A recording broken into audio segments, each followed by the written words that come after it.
Hello everyone. Today we are returning to Wales, a place which is quite a busy part of the UK when it comes to UFO activity. A few weeks ago we discussed the Llandrillo UFO case, and today we are going to take a look at a case from 2016. On Friday 26th of February 2016, residents of the outskirts of Cardiff, the capital of Wales, were disturbed by a chain of strange events unfolding. Approximately at 2 a.m., residents of Pentyrch started noticing a quickly increasing presence of military helicopters in the area. At least one of those allegedly landed on the public ground in the local area. These concerns were further amplified by the sightings of ground vehicles owned by the military. Not surprisingly, the local residents took it to the social media and alerted the local police. At least one resident spotted the helicopter to be a Chinook, a military machine flying low enough to have a rumble felt throughout their house. 6 miles away from Pentyrch there lies a normally cozy and quiet village of Pentyrch.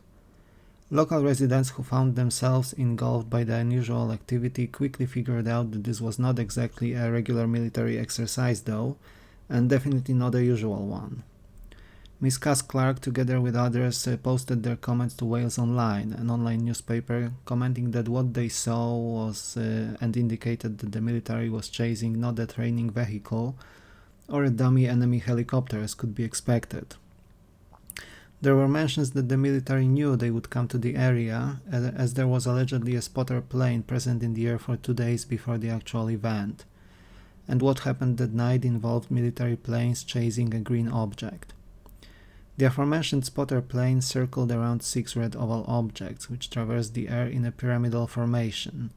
Said objects were also seen hovering silently above the local fields before the arrival of the military force. Another local resident named Dave also mentioned that there were actually 2 spotter planes, with one replacing the other over the course of the 48 hours preceding the event.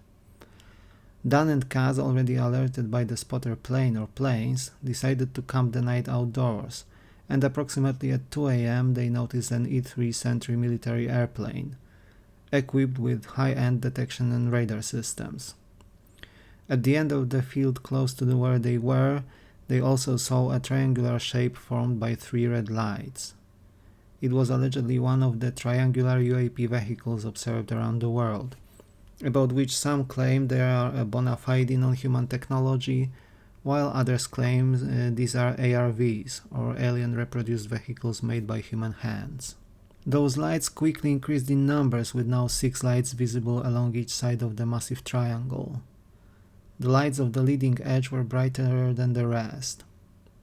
The vehicle took a turn above the tree line and ejected an object which looked like a green light, which started moving at massive speed, jumping around, with light intensity brighter than the moonlight and being the size of a small car. The object emitted a thick lightning tendrils towards the ground. More orb-like ejecta followed, approximately 20 in number, forming a long line increasing in brightness the closer to the ground they were. The spotters noticed 2 American airplanes joining the fray. Those were big C-130 vessels. That prompted the pyramidal or triangular craft to turn invisible or vanish, with only the orb-like objects remaining visible. The military planes circled around them. The green orb flashed 3 strobe-like light pulses towards the planes, in what seemed to be like a decoy maneuver, eventually moving towards Pentyrch, as if trying to lure the military planes away from what we could possibly call the mothership at this point. As this happened, the location saw the arrival of 2 red barrel-shaped objects with what seemed to be a TV-wide noise-like effect, a 3-dimensional feature visible inside those objects. Moreover, one of those objects then also changed its color from red to green mid-air, and they eventually flew off into the distance. The observers followed into the field and saw more of the barrel-shaped objects. The C-3 planes were trailing the mysterious objects. Soon enough, 3 Apache helicopters flew in at a very low altitude, apparently in the direction of the green orb seen before. As Cass Clark went home from their observation in the field, she heard an enormous explosion sound coming from the direction where the green orb flew just a minute before. The explosion was loud enough to wake up the entire local area and car alarms to go off. It was further supported by a seismic anomaly recorded 45 miles away by a geological station at 4:20 am. The same explosion was also heard in Pentyrch, where it shook the Royal Glamorgan Hospital building. On the public land located at the outskirts of the town, there was a heavy military presence on the ground.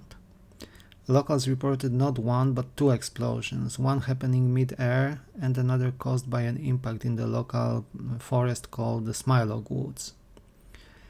There is a video recording existing and it presents damaged trees in that forest with burn marks on the surrounding trees. The recording was made by none other than Cass Clark, who went to the area and whose hair turned white at the location. She also observed and recorded spongy, unusual snow falling at the crash site. She was able to squeeze the snowy substance with her fingers and it behaved like a sponge before it melted, just as expected of snow, but the whole behavior of the substance was a bit unusual. Meanwhile, the location in Pentyrch, where the large triangular craft was observed, left a bold patch on the grounds where plants died. The strange snowfall was also observed there, just above that one specific field. Both those locations were studied almost 2 years later by the local World UFO researchers, as well as in 2019. The areas were electromagnetic hotspots with intensity much exceeding regular background radiation, to the point that normal exposure while walking there would be equivalent to an X-ray photograph. Trees at the Smilog Woods were cut and removed, allegedly affected by large disease, and replaced with newly planted ones. Further suspicious activity involved road closures throughout the area, including a section of the M4 motorway, which is a key thoroughfare in South Wales. When inquired about this, the authorities claimed either that the only reason for the closure was the tree removal operations we have just mentioned, while the military again invoked national security and stated that they cannot disclose any specific information. However, they never denied the presence of the strange craft observed that night. Moreover, the locations we discussed also saw the presence of ground military forces, with official explanation claimed to be tests for mobile communications and internet links being carried out in the area. Oddly enough, the ground forces were equipped with military-grade sturdy laptops, and some of the people present there were dressed in full forensic suits. The morning editions of the press saw a mention of the unusual activity in South Wales, and the official explanation provided therein was a military exercise under the name Chameleon, which was allegedly a regular and planned training. This note was supposed to quell the fears of the locals. But what happened was probably providing an explanation for people who lived a bit further afield. Those local to the area had a completely different experience after all. Not surprisingly, people started filing Freedom of Information Act requests, which did not yield anything. Information was withheld on the grounds of security risk. All that was said was that the explosion was simulated and was part of the Chameleon exercise. Despite those assurances, many people living in the area of Pentyrch and Pentyrch still do not believe this to be a regular event, one which could be easily explained. Cass Clark was intimidated in the wake of her online comments, adding fuel to the fire of suspicion covering the case. What do you think, dear viewers? Did the UFO really crash in Smilog Woods in Pentyrch, having flown there from Pentyrch and being chased by the combined Anglo-American Air Forces? Let me know in the comment section down below. Unless there are breaking news from the UFO community, next week we'll see another video on a UFO case. In the meantime, thank you very much for watching and all the support. Like and subscribe if you enjoyed the content, and I will see you in the next one. Take care.